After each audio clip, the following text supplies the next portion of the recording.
Hello guys, welcome back to cringe committee YouTube channel. ముందుగా అందరికీ నా తరపున వరలక్ష్మి వ్రతం శుభాకాంక్షలు. అందరూ వరలక్ష్మి వ్రతాన్ని చాలా సంతోషంగా బాగా జరుపుకొని ఉంటారని అనుకుంటున్నాను.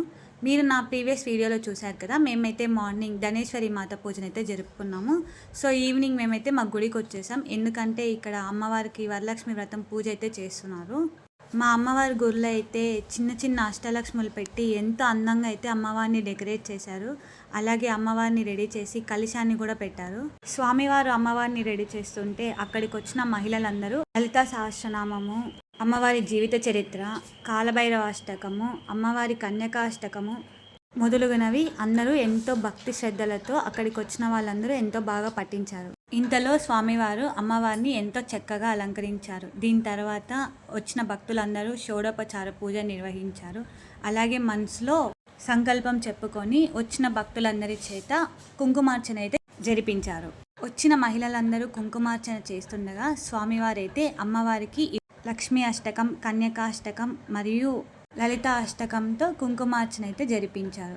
పూజా కార్యక్రమం అయిపోయిన తర్వాత అమ్మవారికి వివిధ రకమైన హారతులు అయితే ఇచ్చారు.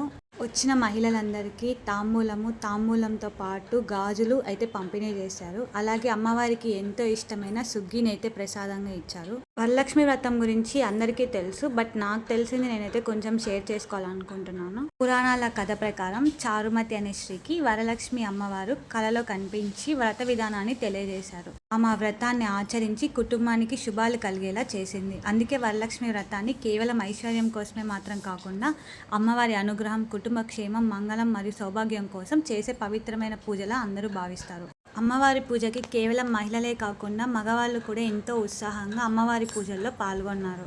మేమైతే ఈసారి వరలక్ష్మి వ్రతం అమ్మవారిని అయితే ఇలా పూజించుకున్నాం. మీ ఊర్లలో, మీ గుళ్ళలో పూజ ఎలా జరిగిందో కమెంట్ చేయండి.